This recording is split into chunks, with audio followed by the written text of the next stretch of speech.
शुरू करते हैं अल्लाह के बाबरकत नाम से जो बड़ा मेहरबान और नहायत रहम वाला है। तमाम तारीफ़ें मेरे अल्लाह रब्बुल इज़्ज़त के लिए हैं। अस्सलाम वालेकुम लिसनर्स, मैं हूँ आप लोगों की होस्ट नौशीन और मैं अपने सभी सुनने वालों को अपने चैनल हॉरर स्टोरीज़ ऑफिशियल में वेलकम कहती हूँ। मैं उम्मीद करती हूँ आप सब लोग खैरियत से होंगे, जहाँ होंगे खुश होंगे। आज आप लोगों के लिए मैं बहुत इंटरेस्टिंग हॉरर स्टोरीज़ लेकर आई हूँ जिन्हें आप लोग बहुत पसंद करेंगे। आज की पहली स्टोरी मेरे साथ शेयर कर रही हैं निम्रा ख़ान। निम्रा कहती हैं, आज आपके साथ अपनी ज़िंदगी में पेश आने वाली एक बहुत ही ज़्यादा भयानक कहानी सुनाना चाहती हूँ। ये तब की बात है जब मेरा बिल्कुल नया एडमिशन हुआ था यूनिवर्सिटी ऑफ पेशावर में। बेसिकली मैं एक गांव की रहने वाली थी, तो मुझे स्टडीज़ का बहुत ज़्यादा शौक़ था। बड़ी मुश्किल से मैंने अपने भाइयों से, अब्बू से इजाज़त ली, तो बिल आखिर मुझे फ़र्दर स्टडीज़ की इजाज़त मिल गई। अब मेरा रहने का मसला था, तो एडमिशन के बाद वहीं पर एक प्राइवेट हॉस्टल था, वहाँ पर मैंने अपना एडमिशन करवा लिया। वहाँ पर मुझे एक कमरा मिल गया। हम एक कमरे में 3 लड़कियाँ रहती थीं। काफ़ी बड़ा वो हॉस्टल था। यूनिवर्सिटी जो बस थी वो हमें वहीं से हम लोगों को ले लेती थी और हम लोग यूनिवर्सिटी चले जाया करते थे। अभी मुझे वहाँ पर पढ़ते हुए तकरीबन 2 माह ही गुजरे थे। सब कुछ ठीक जा रहा था। बहुत प्यारा मौसम था उन दिनों में, बिल्कुल विंटर स्टार्ट था। हम लोगों का जो हॉस्टल था उसके अराउंड बहुत ज़्यादा ग्रीनरी थी, बहुत बड़े बड़े ग्राउंड्स थे, वहाँ पर दरख्त भी थे। उसके सेंटर में हम लोगों के उस हॉस्टल की जो बिल्डिंग थी वो थी। एक दफ़ा ऐसा हुआ, मैं पढ़ रही थी तो जो मेरी फ्रेंड्स थी रूममेट जो थी, वो आपस में बातें कर रही थी। मुझे बहुत ज़्यादा उलझन हो रही थी। अभी बहुत शाम नहीं हुई थी, तो मैं उठी और बुक्स लेकर बाहर आ गई, बाहर ग्राउंड में। और भी कुछ गर्ल्स बैठी हुई थी। मैं उन सब से हटके सामने एक बहुत बड़ा दरख्त था, उसके नीचे जाकर बैठ गई। वहाँ पर बैठकर मैंने पढ़ना शुरू कर दिया। बहुत ठंडी हवा चल रही थी। मैं दरख्त के साथ टेक लगाकर बैठकर पढ़ रही थी। उस दरख्त पर मुझे बहुत ज़्यादा खुशबू महसूस होने लग गई। बहुत ज़्यादा खुशबू थी वो। ऐसे लग रहा था जैसे उस दरख्त के ऊपर बहुत ज़्यादा फूल हैं। मैंने ऊपर देखा, दरख्त पर कुछ भी नहीं था, सिर्फ पत्ते थे। और वहाँ पर कोई आसपास कुछ ऐसे पौधे भी नहीं थे जिनके ऊपर ऐसे फूल लगे होते जिनसे इस तरह की खुशबू आती। अब मुझे लगा कि शायद किसी लड़की ने परफ्यूम लगाया होगा, वहाँ से खुशबू आ रही, क्योंकि हवा भी चल रही थी। ऐसे ही पढ़ते पढ़ते मैंने बुक्स बंद की और मुझे घर वाले याद आ रहे थे, तो मैं दरख्त के साथ टेक लगाकर बस इधर उधर देखने लग गई। एकदम से ऐसा लगा जैसे बारिश शुरू होती है तो बारिश की बूंदें गिरती हैं। दरख्त के ऊपर से ऐसे मेरे ऊपर बूंदें गिरने लग गई। मैंने देखा तो ऊपर तो कुछ भी नहीं था। मेरी बुक्स भी थोड़ी थोड़ी गीली होगी, मेरे कपड़ों के ऊपर भी वो बारिश की बूंदें गिरी। मैं फ़ौरन से बुक्स उठाकर उठी और जैसे ही मैं उस दरख्त से बाहर निकल कर ग्रास पे आई, खुले आसमान के नीचे, आई वॉज सरप्राइज्ड। बारिश हो ही नहीं रही थी। मेरे कपड़ों के ऊपर भी बूंदें थी, मेरी बुक्स के ऊपर भी थी, लेकिन जैसे ही मैं उस दरख्त के नीचे से बाहर आई तो कोई बारिश ही नहीं थी। वहाँ पर कुछ लड़कियाँ बैठी हुई थी, वो मुझे देखने लगी और कहने लगी, क्या हुआ है तुम्हें? तुम इतनी घबराई हुई क्यों हो? उस दरख्त की तरफ क्या देख लिया तुमने ऐसा? मैंने उन्हें बताया कि मैं भी यहाँ पर बैठी थी तो दरख्त के ऊपर से ऐसे लग रहा था जैसे बारिश शुरू हो गई है। ये देखो, मेरे कपड़ों के ऊपर भी बूंदें हैं, मेरी बुक्स के ऊपर भी हैं। उन लड़कियों ने कहा, नहीं, हम लोग तो तुमसे पहले की यहाँ पर बैठी हैं, ना तो बारिश का मौसम है और ना ही बारिश आई है। तुम्हें किसने कह दिया कि बारिश आ रही है? मैं बहुत ज़्यादा परेशान हुई कि ये कैसे पॉसिबल है। उनमें से 2 लड़कियाँ दरख्त के नीचे भी गईं और जाकर ये कहने लगी, यहाँ तो कोई बारिश नहीं हो रही। तुम्हें कोई वहम हुआ होगा, हो सकता है दरख्त के पत्तों के ऊपर शबनम के कतरे हों, तो कोई परिंदा बैठा होगा, वो गिरे होंगे। मैंने कहा, चलो ठीक है। मैं अपनी बुक्स लेकर अपने रूम में आ गई और आकर अपने बेड पर लेट गई। मेरा सर बहुत भारी हो रहा था। मैं काफ़ी ज़्यादा परेशान भी थी कि ये सब कैसे हुआ, ये सब क्या है क्या नहीं। उसके बाद हम लोगों की नेक्स्ट डे छुट्टी थी, रात का टाइम था, तो मेरा जो बेड था वो विंडो वाली साइड पर था। सामने 2 बेड थे मेरी दूसरी फ्रेंड्स के।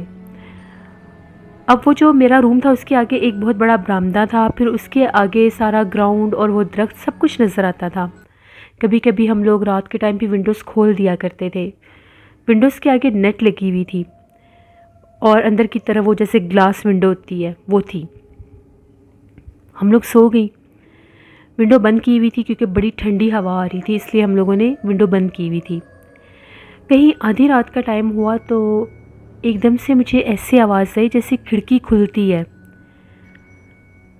मुझे लगा कि शायद इन लोगों में से कोई उठा होगा। मैंने इतनी परवाह नहीं की क्योंकि मेरा बेड बिल्कुल विंडो के आगे ही था। मैंने फिर दूसरी तरफ करवट ले ली।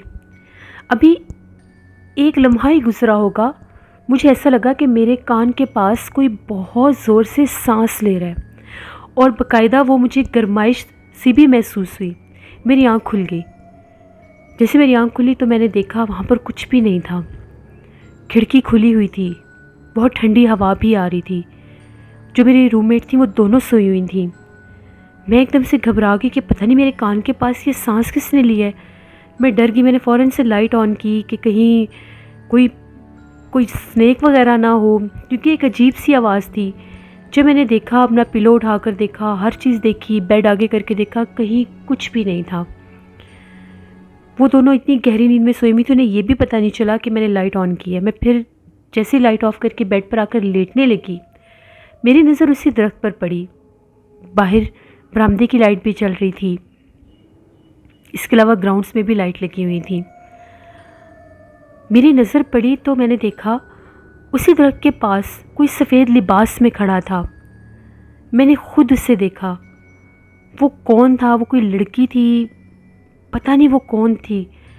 उसने जैसे घूंघट निकाला होता है, बिल्कुल सफ़ेद कलर का उसका ड्रेस था और फुल कवर था। मैं तो एकदम से घबरा गई कि ये कौन है। इतनी रात को जब मैंने मोबाइल से टाइम देखा तो टाइम 2:45 बजे का था। मैंने फ़ौरन से अपनी वो जो दोनों रूममेट थी उनको जगाया कि जल्दी देखो बाहर दरख्त के पास कौन खड़ा है। जैसे वो लोग जागी, उनके जागते जागते भी वो वहाँ पर मौजूद था। जैसे वो जागी तो हम लोगों ने दोबारा देखा तो वो वहाँ पर कोई भी नहीं था, वो गायब हो चुका था जो कोई भी था। उन लोगों ने कहा कि तुमने हमारी नींद ख़राब की है, वैसे तुम्हें वहम होता रहता है, कभी तुम कहती हो बारिश हो रही है, कभी तुम्हें कोई नज़र आ रहा है, तो तुम अपने दिमाग का इलाज करवाओ, ऐसा वैसा कुछ भी नहीं है। वो लोग ऐसे बोलती बोलती सो गई। मुझे बड़ी टेंशन हो रही थी कि मुझे किसने जगाया, खिड़की किसने खोली और वो सामने कौन था। मुझे वहम सा होने लग गया। मैं लेट तो गई लेकिन मुझे नींद नहीं आ रही थी। तकरीबन आधा घंटा गुजरा होगा, मेरी फिर कहीं आंख लग गई। पहले तो मैं जागती रही, एकदम से मुझे ऐसा महसूस हुआ जैसे पाँव की तरफ से मेरा बेड किसी ने उठाया है। बाकायदा मेरा बेड हवा में था पाँव की तरफ से। मेरी आंख खुली तो मुझे जैसे वो फील हुआ कि मैं ऊपर, बिल्कुल ऊपर सी हो रही हूँ। मेरी आंख खुली तो मेरा बेड हवा में था और सामने एक सफ़ेद कलर का हेवला था। ऐसा ही वजूद था जो मुझे बाहर दरख्त के पास नज़र आया था। मैं एकदम से बहुत ज़ोर से चीखी, तो बहुत ज़ोर से जैसे मेरा बेड किसी ने नीचे रख दिया हो। मैं थर-थर काँपने लग गई, मैं चिल्लाने लग गई। वो लोग भी जाग गई कि पता नहीं इसे क्या हो गया है। मैं रोई जा रही थी। मैंने उन्हें सारी बात बताई। बहुत मुश्किल मेरी वो रात गुजरी। सुबह हुई तो मैंने घर भी बात की। अम्मी अब्बू ने मुझे बहुत तसल्ली दी। उन लोगों ने संडे को आना था और जिस दिन मेरे साथ ये सब हुआ था उस दिन अभी थर्सडे था, यानी अभी 2 दिन बाकी थे। मैं बहुत डरी हुई थी कि पता नहीं ये क्या है, मुझे क्यों नज़र आ रहा है। अब ये मामूल बन गया, हर वक्त मेरे पास कोई मौजूद रहता था। अगर मैं कमरे में बैठी होती थी अकेली, अगर मैं बाल बना रही होती थी या मिरर के सामने होती थी तो बाकायदा मेरे पीछे कोई आकर खड़ा हो जाता था। इसी तरह से उस दरख्त के पास मुझे वो परछाई बार बार दिखाई देती थी जैसे ही मगरिब का टाइम होता था। 2 दिन में मुझे वहाँ पर एक लड़की नज़र आने लग गई। वो लड़की बाकायदा चलकर कमरे में आती थी, चेहरा उसने छुपाया होता था। जैसे मैं चिल्लाती थी वो गायब हो जाती थी। मैं बहुत ज़्यादा डरने लग गई। मेरे से यूनी भी नहीं जाया जा रहा था। मेरी तबीयत इतनी सा ख़राब थी। हॉस्टल में बहुत सी लड़कियों को पता भी चल गया। जो हम लोगों की वार्डन थी उनको भी पता चला, वो मेरे से अलग कह रही थी कि तुम खौफ व हिरास पैदा कर रही हो दूसरी लड़कियों में, यहाँ पर ऐसा वैसा कुछ भी नहीं है। खैर संडे को मेरे पेरेंट्स आए, मुझे अपने साथ ले गए, मैं घर गई, कुछ मेरी तबीयत रिलैक्स हुई घर जाकर। तो वहाँ पर हम लोगों के एक बुज़ुर्ग थे बाबा जी, वो दम किया करते थे, उनके पास गई, दम करवाया। तो जैसे उन्होंने दम करना शुरू किया मेरा सर बहुत भारी हो गया, मुझे बहुत ज़्यादा जैसे जमाइयाँ आने लग गई, आँखों में पानी आने लग गया, ऐसा लग रहा था जैसे मुझे वॉमिटिंग स्टार्ट हो जाएगी। तीसरी दफ़ा जब उन्होंने दम किया तो मुझे वॉमिटिंग स्टार्ट हो गई। उनका ये कहना था कि मेरे ऊपर जिन्नात का साया हो गया, एक फ़ीमेल जिन्नी है वो मेरे पीछे लगी हुई है, और उसने मुझे बाकायदा अपना आप ज़ाहिर किया। मैंने उन्हें सारे वाक़यात बताए। उनका ये कहना था कि वो जो दरख्त है वो आज सेब ज़दा है, उस दरख्त के ऊपर उस मखलूक का बसेरा है जहाँ पर तुम बैठी थी, वो मखलूक तुम्हारे पीछे है, उसे तुम अच्छी लगी हो, वो जैसे तुम पर आशिक हो गई है, इसलिए वो तुम्हें अपना आप ज़ाहिर कर रही है। अभी वो तुम्हें नुकसान नहीं देगी, लेकिन अगर तुम उसको रोकने के लिए कुछ भी इक़दाम करोगी तो वो तुम्हें नुकसान भी पहुंचा सकती है। अब मेरी पढ़ाई का मसला था, मैंने पहले बहुत मुश्किल से परमिशन ली थी। मैंने उन्हें ये कहा कि जैसे कैसे भी हो सकता है, आप जो भी कहेंगे मैं वो करने के लिए तैयार हूँ। तो फिर उन्होंने मुझे एक पढ़ाई बताई। उन्होंने मुझे ये कहा कि तुमने अपने उसी हॉस्टल के कमरे में मगरिब के बाद, मगरिब और इशा के दरमियान, उन्होंने मुझे बताई थी, वो एक आयत बताई थी, वो पढ़नी है 7 दिन। उसके बाद मैं तुम्हें एक तावीज़ दूंगा, अगर तो 7 दिन में तुमने वो आयत पढ़ ली और उसने तुम्हें बहुत ज़्यादा डराना ना शुरू कर दिया या अपने असल चेहरे में तुम्हारे सामने ज़ाहिर ना हुई, तो फिर मैं तुम्हें तावीज़ दूंगा, फिर वो तावीज़ से कंट्रोल हो जाएगी। नेक्स्ट डे मैं वापस आ गई क्योंकि अगले माह मेरे एग्ज़ाम्स होने थे। जब मैं वापस आई तो मैंने पढ़ाई शुरू कर दी। मगरिब से इशा के दरमियान मैंने वो पढ़ना होता था, विंडो खोल कर दरख्त की तरफ मुँह करके बैठना होता था। पहले दिन जब मैंने पढ़ाई की तो मुझे कुछ भी नहीं फ़ील हुआ, ऐसा वैसा कुछ भी नहीं फ़ील हुआ, मैं बिल्कुल नॉर्मल थी। जैसे ही मैंने दूसरे दिन पढ़ाई की, दूसरे दिन भी कुछ फ़ील नहीं हुआ, और ना ही वो रात के टाइम मुझे महसूस होती थी और ना ही सर भारी होता था, यानी मैं बिल्कुल रिलैक्स थी। 5वें दिन जब मैंने पढ़ाई की तो मुझे ऐसा महसूस हुआ कि जैसे बिल्कुल जहाँ पर मैं बैठकर पढ़ रही हूँ उसके बाहर, विंडो के बाहर बैठकर कोई रो रहा है, रोने की आवाज़ भी आ रही थी। मैंने इस पर गौर नहीं किया, मैंने अपनी पढ़ाई पूरी की, वो जितनी तादाद मैंने पढ़नी थी। जैसे मैं पढ़ती गई वो रोने की आवाज़ बंद होगी। जिस दिन 7वां दिन था, उस दिन जब मैंने पढ़ाई शुरू की, एकदम हॉस्टल में लाइट ऑफ हो गई, बिल्कुल अंधेरा हो गया। वहाँ पर जनरेटर भी थे लेकिन वो चल ही नहीं रहे थे। मैंने खुद देखा एक रोशनी नुमा हेवला था, उस दरख्त से निकली, वो चलती चलती बाकायदा मेरी विंडो तक आई, बहुत रोशनी थी उसमें। जब मैंने पढ़ाई अभी मैं पूरी कर रही थी, मैं बहुत हिम्मत के साथ थी, मेरा जिस्म कांप भी रहा था। बाबा जी ने ये कहा था कि वो तुम्हारे करीब नहीं आ सकेगी, बेशक अपना आप ज़ाहिर भी करेगी। बाकायदा वो चलकर आई, उसका चेहरा बहुत ज़्यादा भयानक था। उस रोशनी में उसका थोड़ा सा चेहरा मुझे नज़र आया, वो भी घूंघट में से, बहुत ब्लैक कलर का चेहरा था। उसने ये बाकायदा बोलकर कहा कि पढ़ाई बंद कर दो, मैं तुम्हें कुछ भी नहीं कहूँगी, मैं चली जाऊँगी, मैं तुम्हारे सामने भी नहीं आऊँगी। इसके बावजूद मैंने अपनी पढ़ाई पूरी की। उसने 2 दफ़ा ये बात रिपीट की और एकदम से जैसे वो गायब हो गई। उसके 5-10 मिनट के बाद लाइट आ गई। कमरे में मैंने देखा, कमरे में कुछ भी नहीं था। मैंने अपनी रूममेट्स को बता दिया था कि मैंने ये काम करना है। उस दौरान वो वहाँ से चली जाती थी। फिर मैंने घर कांटेक्ट किया, बताया, सारी बात बताई। फिर वो मेरे अब्बू के हाथ, उन्होंने एक तावीज़ भेजा, वो तावीज़ मैंने अपने गले में पहना। उसके बाद वो मखलूक मुझे नज़र नहीं आई, लेकिन उस दरख्त के ऊपर से अक्सर आवाज़ें आने लग गईं। रात के टाइम उस दरख्त के ऊपर से आवाज़ें आती थीं, कभी किसी के हंसने की, कभी दूर से जैसे कोई बोलता है, लेकिन सिर्फ रात के वक्त। फिर वो दरख्त मशहूर हो गया, सेब ज़दा। मैं वहाँ पर 4 साल रही उस हॉस्टल में। वो जो मखलूक थी उसने मुझे नुकसान नहीं दिया, लेकिन मेरे बहुत से काम वो कर देती थी। अगर मुझे कोई चीज़ मेरी नहीं मिल रही होती थी तो मेरी वो चीज़ मुझे फ़ौरन नज़र आ जाती थी। मेरे कोई चीज़ उठा नहीं सकता था, अगर मेरी कोई चीज़ उठाने आता था तो जैसे मुझे वो चीज़ जैसे कैसे भी होता था, मुझे मेरी चीज़ वापस मिल जाती थी। अक्सर हॉस्टल में होता है, लड़कियाँ पूछे बिना चीज़ें यूज़ कर लेती हैं, तो मेरी चीज़ को कोई हाथ नहीं लगा सकता था। जब कोई लगाने जाता था तो जैसे वहाँ पर कोई ना दिखने वाला वजूद उनको जैसे पीछे गिरा देता है, पीछे पुश कर देता है। फिर लड़कियों में ये बात मशहूर हो गई कि मेरे ऊपर जिन्नात हैं, लड़कियाँ मुझसे डरने लग गईं। लेकिन मैंने 4 साल वहाँ पर पूरे किए, दोबारा ना तो वो मुझे नज़र आई और ना ही उसने मुझे डराया, बल्कि वो मेरी मदद करती थी। फिर जब मैं वहाँ हॉस्टल से वापस आई, मेरी स्टडीज़ जब पूरी हो गई, फिर मुझे कभी उसका एहसास भी नहीं हुआ। वो तावीज़ आज भी मेरे गले में है, ना ही मैं उसको उतारती हूँ और ना ही मैंने उसको उतारा है। मुझे जिन्नात से डर लगता है, बहुत लगता है, अभी भी लगता है, क्योंकि मैंने सुना है ना इनकी दोस्ती अच्छी होती है ना ही इनकी दुश्मनी। ये मेरी ज़िंदगी की एक कहानी और ये आज से 8 साल पहले की बात है जो मैंने आपके साथ शेयर की। बहुत शुक्रिया निम्रा आपका। बढ़ते हैं एक और ख़ौफ़नाक कहानी की तरफ। ये ख़ौफ़नाक कहानी यासिर शेयर कर रहे हैं। यासिर कहते हैं, आज आपके साथ अपनी ज़िंदगी में पेश आने वाली एक बहुत ही ज़्यादा भयानक कहानी शेयर करना चाहता हूँ। मैं हैदराबाद का रहने वाला हूँ।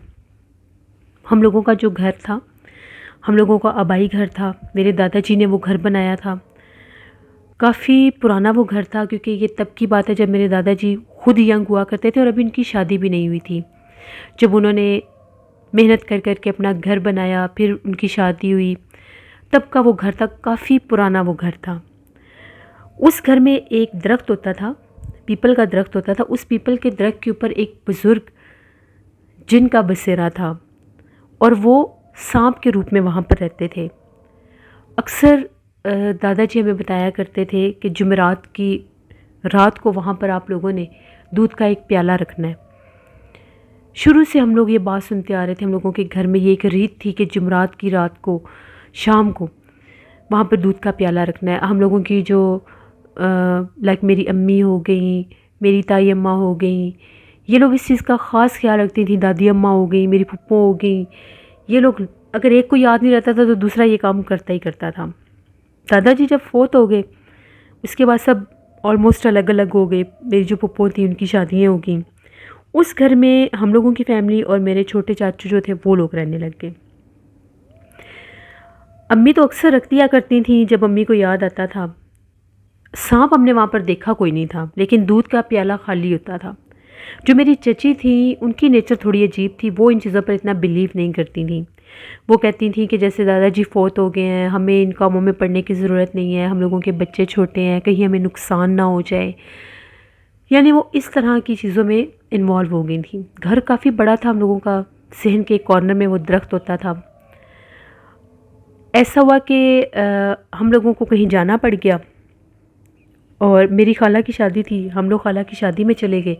अम्मी ने मेरी जो चची थी उनको ख़ास तौर पर कहा था कि आप माने या ना माने, ये एक रीत चलती आ रही है, आपने इस दरख्त के नीचे दूध का प्याला लाजमी रखना है। अम्मी के मुंह पर तो चची ने कह दिया ठीक है मैं रख दूँगी। हम लोगों ने पंजाब आना था, हम लोगों ने तकरीबन 1 माह के लिए पंजाब आना था। अब वो जो चची थी मेरी, उन्होंने इस चीज़ की केयर नहीं की। पहली जुमरात को भी दूध नहीं रखा, दूसरी जुमरात को भी दूध नहीं रखा, तीसरी जुमरात को हमें फ़ोन आ गया। रात तकरीबन 1 बजे का टाइम था। चची बहुत डरी हुई थी। हमने पूछा कि क्या हुआ है? चची ने कहा कि आप लोगों के वो जो यानी हम लोगों के हिस्से की तरफ ही वो दरख्त बनता था। ये लोग सेकंड पोर्शन पर शिफ्ट हो गए थे। नीचे से बहुत अजीबोगरीब आवाज़ें आ रही हैं, कोई दरवाज़े बजा रहा है ज़ोर ज़ोर से, भयानक आवाज़ें आ रही हैं और मैंने एक बहुत बड़ा काले रंग का सांप देखा है जो नीचे सहन में उस दरख्त के पास है। कभी वो रेंग कर इस तरफ जाता है, कभी वो रेंग कर इस तरफ जाता है। हमें बहुत डर लग रहा है। अब हम लोग क्या करें? मेरी अम्मी ने उनसे पूछा कि आपने दूध रखा था? चची ने कहा कि नहीं मैंने दूध नहीं रखा था, लेकिन 2 जुमेरात, एक जुमेरात मैंने दूध नहीं रखा तो उसके बाद हम लोगों का कोई नुकसान हो गया, उनके पैसों का कोई नुकसान हो गया, पैसे गुम हो गए। अगली जुमेरात भी नहीं रखा गुस्से से, तो उसके बाद भी उनके कुछ पैसे वगैरह ही गुम हुए थे। तीसरी जुमेरात वो हाजिर हो गए, ज़ाहिर हो गए, उन्होंने अपना आप ज़ाहिर कर दिया।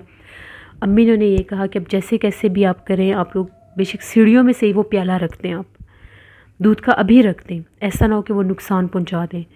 वो पहले तो चाची बहुत डर गई, फिर वो लोग माफ़ियाँ भी मांगते रहे। उन लोगों ने एक प्याला भर के आखिरी सीढ़ी पर रख दिया।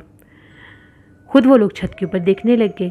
वो लोग कहते हैं कि हम लोगों ने खुद अपनी आंखों से देखा, एक बहुत बड़ा ब्लैक कलर का स्नेक था, बहुत बड़ा था वो उस दरख्त के अंदर से बाहर आया, बाकायदा सीढ़ियों में आया। एक लम्हा भी नहीं लगा, उसने वो दूध का प्याला पी लिया। उसके बाद अभी वो दरख्त के पास गया ही नहीं था, वो गायब हो गया। उन लोगों ने अपनी आंखों से ये नज़ारा देख लिया, ये मंज़र देख लिया। फिर उसके बाद हम लोग वापस जब आए तो फिर हम लोगों ने आकर देखा दरख्त बिल्कुल वैसा ही था, हर चीज़ वैसी थी। हम लोगों ने अपने घर में जब आकर देखा सारा सामान, वो जैसे वो बता रही थी दरवाज़े कोई पीट रहा था, कोई भी चीज़ टूटी वूटी नहीं थी। फिर हम लोगों ने रेगुलरली वहाँ पर दूध का प्याला रखा उस दरख्त के नीचे। फिर मेरी चची ने भी रखना शुरू कर दिया। फिर एक जुमेरात अम्मी रखती थी, एक जुमेरात चची रखती थी। काफ़ी अरसा ये काम चलता रहा। उसके बाद वो घर इस हद तक मखदूश हो चुका था, इस हद तक पुराना हो चुका था कि उसको गिराना था, तोड़ना था, नया बनाना था। फिर हम लोग एक मौलवी साहब को लेकर आए। मौलवी साहब ने बाकायदा उन बुज़ुर्ग से हम कलाम होकर इजाज़त ली।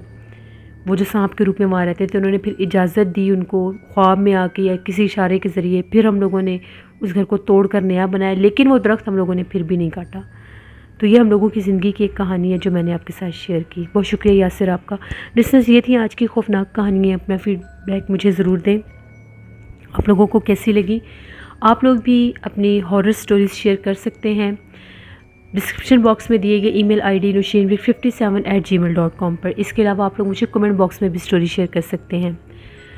इंशाल्लाह कल खौफनाक कहानियों पर आपसे मुलाकात होगी।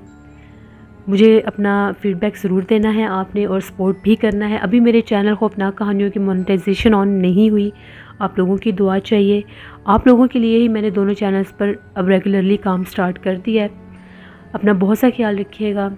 नीना वॉइस ऑफिशियल मेरी सिस्टर का चैनल है, उन्हें भी जाकर सब्सक्राइब करें एंड सपोर्ट करें। इंशाल्लाह कल फिर मुलाकात होगी। Stay tune. अल्लाह निगहबान।